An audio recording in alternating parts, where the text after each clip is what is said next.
मैं हूं अमित शर्मा। हरियाणा के मुख्यमंत्री मनोहर लाल ने राष्ट्रीय युवा दिवस के मौके पर 52 नेशनल यूथ अवार्डी को खेल विभाग में रोजगार दिए जाने की घोषणा की। इसके साथ साथ उन्होंने 10,000 से अधिक आबादी के 125 गांव में कमल क्लब बनाकर युवाओं को जोड़ने का भी ऐलान किया। मुख्यमंत्री ने बुधवार को स्वामी विवेकानंद जयंती पर भारत विकास परिषद हांसी की ओर से आयोजित रक्तदान शिविर के कार्यक्रम में वर्चुअली संबोधित किया।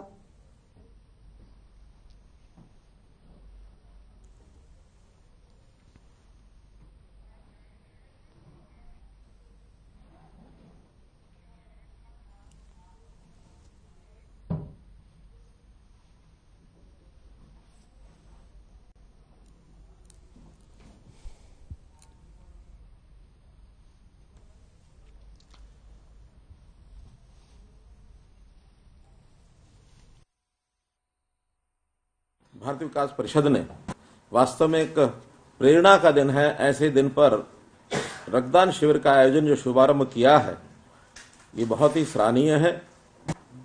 प्रेरणादायक दिन इसलिए है कि हम जानते हैं कि 12 जनवरी स्वामी विवेकानंद जी का ये जन्मदिन होता है। स्वामी विवेकानंद जी का जन्म एक प्रकार से ऐसे समय में हुआ जब देश में हमारे युवा को कोई दिशा नहीं थी। हमारे देश की जनता को एक ठीक दिशा देने के लिए एक सैद्धांतिक पृष्ठभूमि से, एक सांस्कृतिक पृष्ठभूमि से जो उन्होंने अपने कार्यकाल में, थोड़े कार्यकाल में, मात्र 39 वर्ष की आयु तक वो हमारे बीच में रहे, उन्होंने देश की जनता को एक नया संदेश दिया, एक दिशा दी।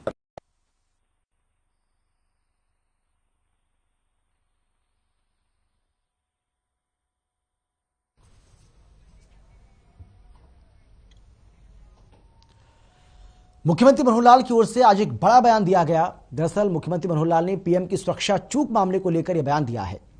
मुख्यमंत्री ने एक स्टिंग ऑपरेशन का हवाला देते हुए कहा है कि प्रधानमंत्री के लिए वैकल्पिक व्यवस्था की जानी चाहिए थी, लेकिन जानबूझकर कांग्रेस पार्टी और उसकी सरकार ने पीएम की सुरक्षा को खतरे में डाला। मुख्यमंत्री मनोहर लाल की ओर से यह भी कहा गया कि एक स्टिंग ऑपरेशन से यह साफ हो चुका है कि सीआईडी की रिपोर्ट थी कि मौसम खराब हो सकता है, प्रधानमंत्री के लिए वैकल्पिक मार्ग की व्यवस्था की जानी चाहिए थी, लेकिन वैकल्पिक मार्ग की व्यवस्था करना तो दूर, किसान नेताओं को साफ निर्देश जारी किए गए कि कैसे प्रधानमंत्री का रास्ता रोका जाना है। उन्होंने आगे कहा कि पीएम मोदी की जान को खतरे में डाला गया, मैं इसकी घोर निंदा करता हूं। इसके साथ ही मुख्यमंत्री ने कांग्रेस पर निशाना साधते हुए कहा है कि कांग्रेस ने सत्ता का गलत इस्तेमाल किया, प्रधानमंत्री कहीं पर भी जा सकते हैं और उनकी सुरक्षा करना उस राज्य का विषय है, उस राज्य की जिम्मेदारी होती है।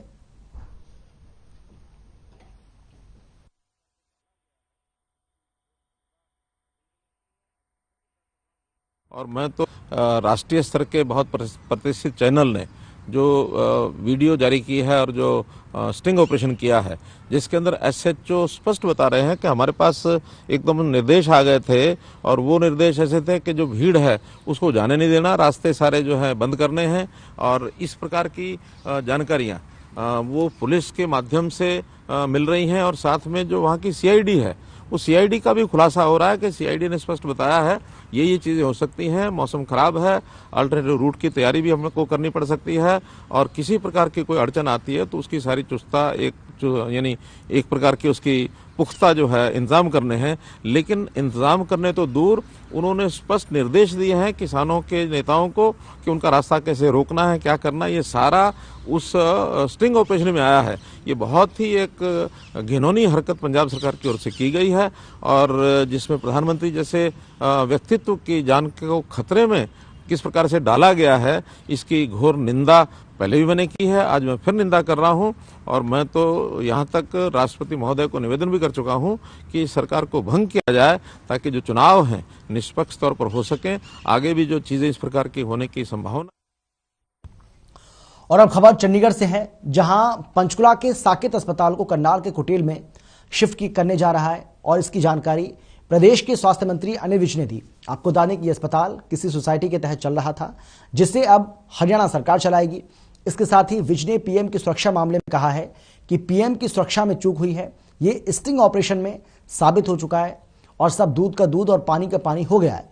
अब किसी के मन में शंका नहीं रही है कि पंजाब सरकार ने जानबूझकर पीएम की सुरक्षा में चूक की।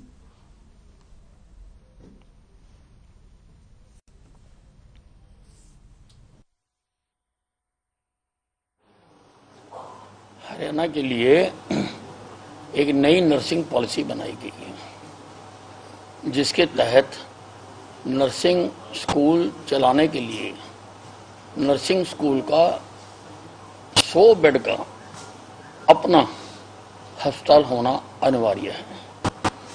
या नर्सिंग कॉलेज के 10 किलोमीटर के दायरे में वो किसी NABH 100 बेड के अस्पताल से एफिलेट होना चाहिए। और जो नर्सिंग कर रही होंगी उनको उस अस्पताल में जाके बायोमेट्रिक अटेंडेंस लगानी पड़ेगी, ताकि फर्जी हाजिरा ना लगे। ये कदम सरकार ने हरियाणा में क्वालिटी नर्सिस तैयार हों उसके लिए उठाया है।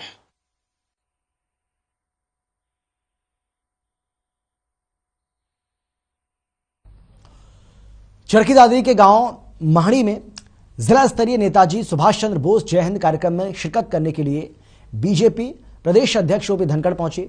इस दौरान धनखड़ ने कहा कि कांग्रेस ने आजादी के संघर्ष को केवल कुछ परिवारों तक ही सीमित कर दिया, लेकिन बीजेपी ने 23 जनवरी को बोस जयंती के ऐतिहासिक दिन से गांव में पराक्रम दिवस आयोजित करेगी, जिसके माध्यम से काला पानी की सजा काटने वाले ज्ञात अज्ञात शहीदों की पहचान कर उनकी गौरवमय इतिहास को जन जन तक पहुंचाने का ऐतिहासिक संकल्प लिया है।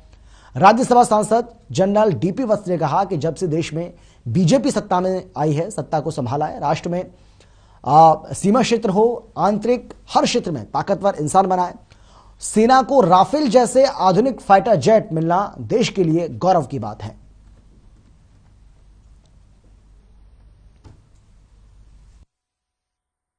तेईस जनवरी को नेताजी सुभाष चंद्र बोस की 125वीं जयंती मनानी है। उसको जोर शोर से ग्राम पंचायत लेवल पर मनाया जाए और ग्राम पंचायत लेवल पे 75 लोग जो हैं वो झंडा फहराएंगे और सुभाष चंद्र बोस को याद करें। पूर्व सांसद और तृणमूल कांग्रेस के नेता अशोक तंवर कुरुक्षेत्र पहुंचे, जहां उन्होंने प्रदेश की बीजेपी सरकार पर जमकर तंज कसा। डॉक्टर्स की हड़ताल पर अशोक तंवर ने प्रदेश सरकार को घेरते हुए कहा कि प्रदेश में एस्मा लागू कर सरकार अंग्रेजों के कानून को लागू कर रही है। इसके साथ ही तंवर ने कहा कि आज देश में लोग अन्य विकल्पों की तलाश में और उनको विकल्प जरूर मिलेगा।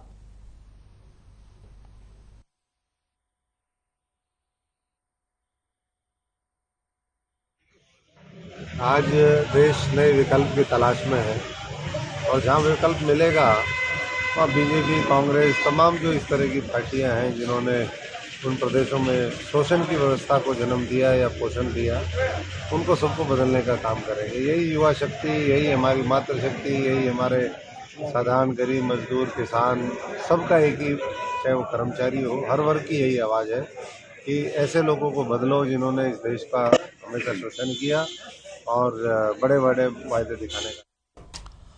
और अब खबर फतेहाबाद से है, जहां पर आंगनबाड़ी वर्कर्स ने मांगों को पूरा करवाने के लिए गिरफ्तारी दी। दरअसल आंगनबाड़ी वर्कर्स का कहना है कि उन्हें सरकारी कर्मचारी का दर्जा दिया जाए, लेकिन सरकार ने इस पर कोई सुनवाई नहीं की, जिसके लिए वर्कर लगातार आंदोलन कर रहे थे। साथ ही उन्होंने कहा कि जब तक सरकारी कर्मचारी का दर्जा नहीं दिया जाता तब तक उनका आंदोलन चलता रहेगा।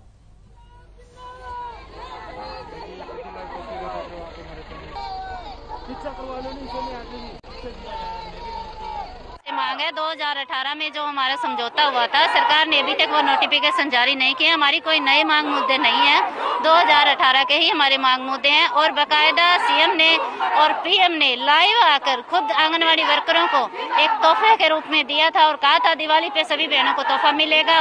वो 3 साल हो गए, हमें अभी तक नहीं मिला। वही हमारे मांग मुद्दे हैं। पूरे जिले से आंगनबाड़ी कार्यकर्ता जो अपनी गिरफ्तारियां दी।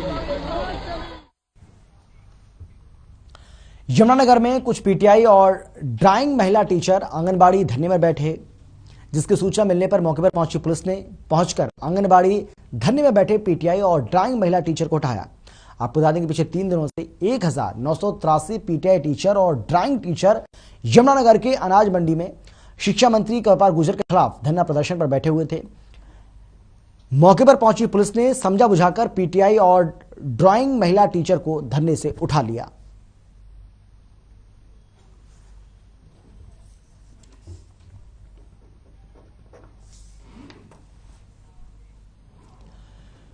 हरियाणा के डिप्टी स्पीकर रणबीर सिंह गंगवा की गाड़ी तोड़ने के मामले में हरियाणा पुलिस और सरकार की ओर से बड़ी कार्रवाई की गई है। सिरसा के डीएसपी संजय कुमार को इस मामले में सस्पेंड कर दिया गया। इसके अलावा उनके खिलाफ अनुशासनात्मक कार्रवाई भी की गई। डीएसपी के सस्पेंड को लेकर पुष्टि करते हुए सिरसा के एसपी ने जानकारी दी है। उन्होंने बताया है कि इस पूरे मामले की जांच करवाई थी, जिसके बाद डीएसपी संजय कुमार के खिलाफ ये कार्रवाई हुई है। आपको बता दें कि 11 जुलाई 2021 को हरियाणा के डिप्टी स्पीकर रणबीर सिंह गंगवा सिरसा की चौधरी देवीलाल यूनिवर्सिटी में किसी कार्यक्रम में शामिल होने के लिए गए थे। कार्यक्रम खत्म होने के बाद जैसे ही रणबीर सिंह गंगवा यूनिवर्सिटी से बाहर निकल रहे थे, तभी उनकी गाड़ी का घेराव किसानों ने कर लिया और उनकी गाड़ी पर पथराव भी कर दिया।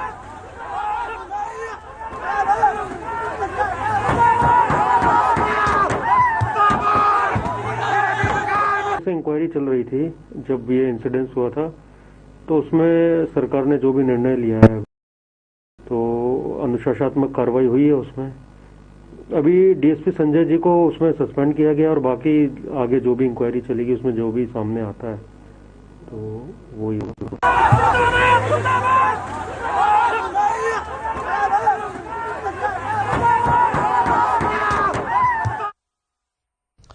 आम आदमी पार्टी ने अपने संगठन विस्तार को और पार्टी को मजबूती देने के लिए अभियान शुरू किया है। इस अभियान को गति देने और कार्यकर्ताओं को जोड़ने के लिए पश्चिम जोन के संगठन मंत्री प्रवक्ता कमांडो रामेश्वर शौराण ने नरवाना के कई गांवों का दौरा किया और बैठक की। बैठक में उन्होंने कहा कि मौजूदा सरकार और अन्य सभी दलों से हरियाणा की जनता तंग आ चुकी है और ज्यादा से ज्यादा लोग आम आदमी पार्टी से जुड़कर हरियाणा में नया बदलाव लाने की मुहिम से जुड़ रहे हैं।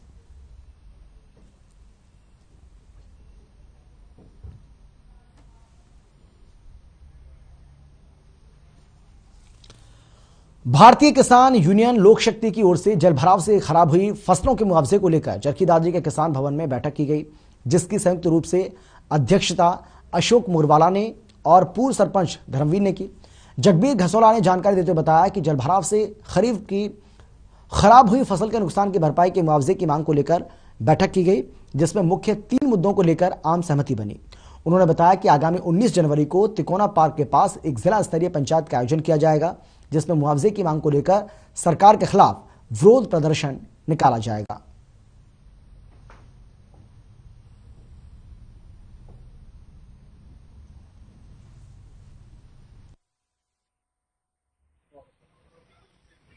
पिछली जो सामनों की फसल थी वो फसल 100% खराब हो चुकी थी।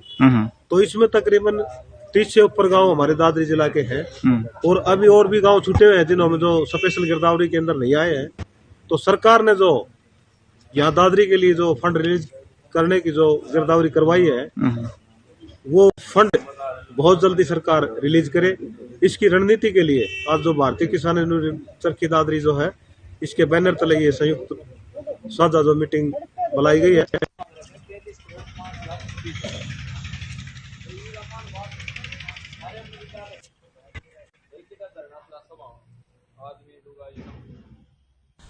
तो भारतीय किसान यूनियन लोक शक्ति ने ये बड़ी बैठक की है और इसमें जो फसल खराब हुई है किसानों की बारिश के चलते उसके मुआवजे की मांग की गई है और सरकार से मांग की है कि सरकार गिरदावरी करवाकर किसानों की खराब जो फसल खराब हुई है किसानों की खराब फसल का मुआवजा मुहैया कराए, मुआवजा दे। हालांकि बताया जा रहा है कि 3 अहम मुद्दों को लेकर सहमति भी बनी है।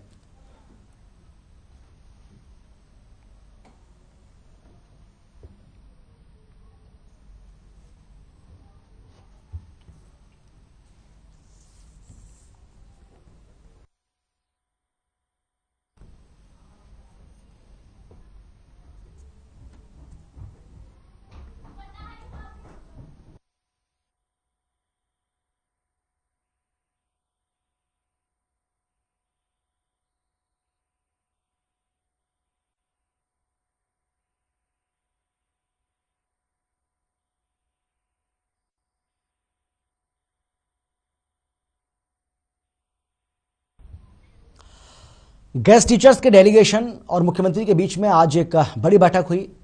इस दौरान बताया जा रहा है कि कई मांगों को लेकर सहमति बन गई है, जिसमें सिर्फ 2 ऐसी मांगे रही जिन पर सहमति नहीं बनी। गेस्ट टीचर्स डेलीगेशन के मुख्यमंत्री के साथ बैठक बेहद सकारात्मक रही है और इस बात की जानकारी खुद शिक्षा मंत्री कंवरपाल गुर्जर ने दी है, जिसमें उन्होंने बताया कि अधिकतर मांगों को मान लिया गया है। बैठक में शिक्षा मंत्री कंवरपाल गुर्जर भी मौजूद रहे, जिन्होंने बताया है कि शिक्षकों की जो भी मांगे थी उनको माना गया है। उनकी 1 हफ्ते में आधिकारिक घोषणा कर दी जाएगी, जिसके बाद गेस्ट टीचर्स अपना आंदोलन स्थगित कर देंगे। उन्होंने क्या कुछ कहा है आप खुद सुनिए।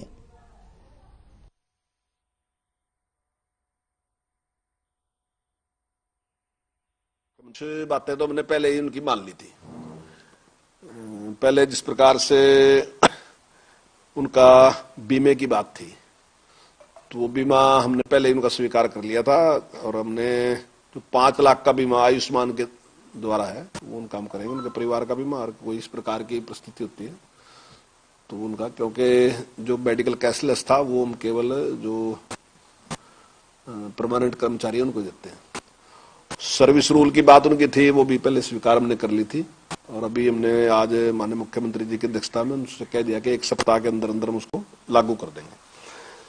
दूसरा, उनका डेथ की स्थिति में उनका था कि कुछ भी हमें नहीं मिलता, तो उसके लिए भी माननीय मुख्यमंत्री जी ने 3 लाख रुपए की घोषणा उनके लिए कर दी है कि अगर कोई इस प्रकार की परिस्थितियां होंगी तो 3 लाख रुपए उनको दिया जाएगा। ग्रेजुएटी फंड मिलता था, मुख्यमंत्री जी ने अपनी ओर से उसकी घोषणा कर दी कि हम ग्रेजुएट फंड उनको रिटायरमेंट पे उनको देंगे। और इसी प्रकार माननीय मुख्यमंत्री जी ने कहा है कि भी साल में 10,000 रुपए किसी माध्यम से हम उनको लाभ देंगे और 1 साल में 10,000 रुपए देने का सरकार ने स्वीकार कर लिया। तो ये सारी बातें और जो सर्विस रूल थे वो मैंने बताई दिया आपको कि और अब खबर भवानीखेड़ा से है, जहां मुंडाल गांव में ड्रेन ओवरफ्लो होने से करीब 40 एकड़ फसल जलमग्न हो गई, जिसको लेकर किसानों में भारी रोष है। किसानों ने आरोप लगाया है कि प्रशासन की लापरवाही के चलते उनकी कई एकड़ फसल खराब हो गई। विभाग को बार बार सूचना देने के बाद भी विभाग का कोई भी अधिकारी और कर्मचारी मौके पर नहीं पहुंचा और इसकी वजह से ड्रेन का पानी खेतों में घुस गया, कई एकड़ फसल खराब हो गई।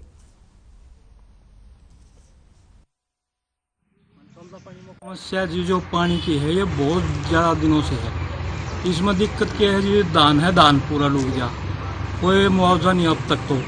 लेकिन आगे सरकार देखो क्या करती है। अब ड्रेन ओवरफ्लो हो जाती है, नहर ज्यादा पानी होने के कारण वो शटर उठा देते हैं, जिसे हमारे नाला है जो मुंडाल तालु, इसमें पानी वापस आवा है।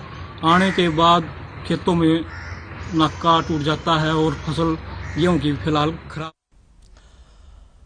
कुरुक्षेत्र से एक खबर आपको बता दें, जहां स्वामी विवेकानंद की 159वीं जयंती और राष्ट्रीय युवा दिवस के मौके पर कुरुक्षेत्र के विश्वविख्यात ब्रह्म सरोवर के वीआईपी घाट पर स्वामी विवेकानंद की 159 फीट रंगोली बनाई गई। राष्ट्रीय कला मंच और एबीवीपी की ओर से यह रंगोली तैयार की गई। आपको बता दें कि इस रंगोली को बनाने में 10 से 12 घंटे का समय लगा। 120 किलो रंगों के साथ युवा कार्यकर्ताओं ने राष्ट्रीय युवा दिवस पर स्वामी विवेकानंद की रंगोली तैयार की।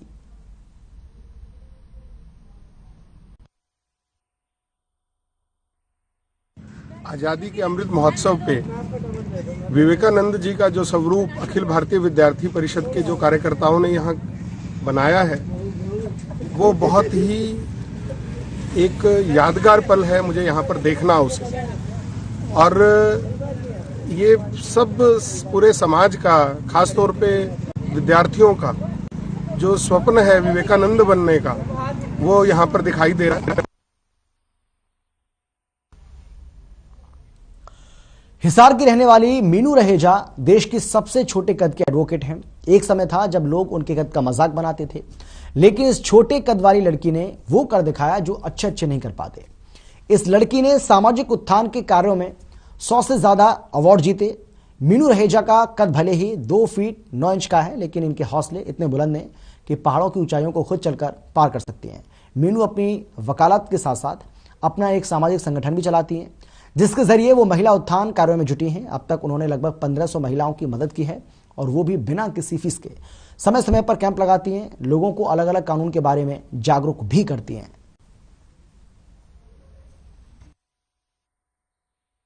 उन्होंने क्या कहा था इस बारे में तो मुझे ज़्यादा जानकारी नहीं है। कि वो ये बताते थे कि इसकी हाइट छोटी रहेगी और ये जो है बोनी है और फिजिकली हैंडीकैप है। उन्होंने इसी बारे में ही बताया था और ये भी कहा था कि शायद हो सकता है कि ये ज़्यादा समय तक जीवित ना रह पाए। और उसके बावजूद भी आज मैं जीवित हूँ तो मुझे अपने आप में ये प्राउड फील होता है कि भगवान ने मुझे जो है ज़िंदगी जो है ये बख्शी है। और मुझे कोई इस पर मतलब कि बुरा नहीं लगता है कि मैं जो है फिजिकली हैंडीकैप हूँ। मुझे ऐसे लगता है कि मैं दूसरे लोगों की तरह हूँ। सीएम फ्लाइन ने शिकायत के आधार पर इंद्री के गांव जनेसरों में एक बिना डिग्री के डॉक्टर की दुकान पर छापा मारा। काफी संख्या में दुकान में रखी दवाइयों को बरामद किया। इस कार्रवाई से आसपास के बिना डिग्री धारक डॉक्टर्स में हड़कंप मच गया। इस बारे में जानकारी देते हुए डिप्टी एसएमओ और डॉक्टर नरेश ने बताया है कि सीएम फ्लाइंग को शिकायत मिली थी कि गांव जनेसरों में एक व्यक्ति बिना डिग्री के डॉक्टर की दुकान चला रहा है। उन्होंने बताया कि छापेमारी के दौरान क्लिनिक चला रहा व्यक्ति अपना कोई भी डॉक्टर सर्टिफिकेट नहीं दे पाया और इसके साथ ही उन्होंने कहा कि इसी वजह से उसके खिलाफ कार्रवाई की जाएगी।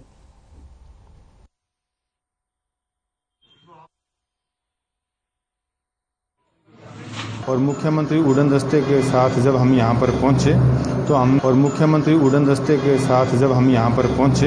तो हमने जो आईओ हैं इसके थाने इंद्री से उनको साथ लिया और इस अंसारी क्लिनिक नामक जगह पे पहुँचे जो जनेसरो बस अड्डे पर स्थित है। जब इससे पूछा गया तो यहाँ पर मोहम्मद जिसान नाम का एक व्यक्ति मिला जिसने अपने आप को डॉक्टर बताया और उसने बताया कि वो यहाँ करीबन पिछले 3-4 महीने से प्रैक्टिस कर रहा है। उसने जब उनसे अपना कोई वैध डॉक्टरी लाइसेंस दिखाने बारे बताया गया तो वो अपना कोई इस तरीके का प्रमाण पत्र नहीं दिखा पाया, जबकि उसके क्लिनिक के अंदर एलोपैथिक व कई अन्य दवाएं जो है करीबन 40 से 50 जिनकी एग्जैक्ट नंबर या क्वांटिटी अभी हम डिटेल निकाल रहे हैं कि कौन कौन सी और कितनी मात्रा में दवाइयाँ हैं वो यहाँ पर मौजूद थी और उन्होंने अपना इस तरीके का कोई बिल या कोई इस तरीके का डॉक्टरी लाइसेंस वो अभी तक हमारे सामने प्रोड्यूस नहीं किया। खबर पानीपत से है, जहां नगर निगम के करोड़ों रुपए की 1180 वर्ग गज भूमि को वक्फ बोर्ड ने अपना बताकर करीब 2 दर्जन दुकानदारों को अलॉटमेंट जारी करके सालों से किराया वसूल करने वाले फर्जीवाड़े का आरटीआई ने भंडाफोड़ किया। आरटीआई एक्टिविस्ट की ओर से इस बात की जानकारी दी गई है कि किस तरीके से वक्फ बोर्ड ने इस जमीन को अपना बताया।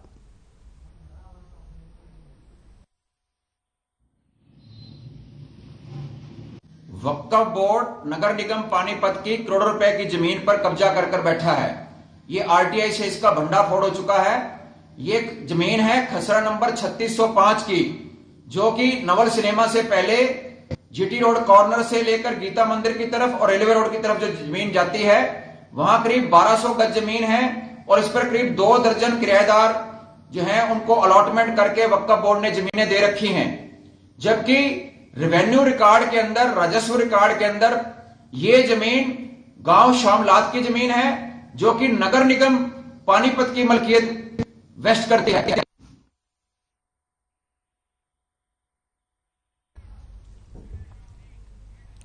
और इसी के साथ इस बुलेटिन में फिलहाल इतना ही। छोटे से ब्रेक के बाद फौरन लौट रहे हैं। आप देखते रहिए हर खबर।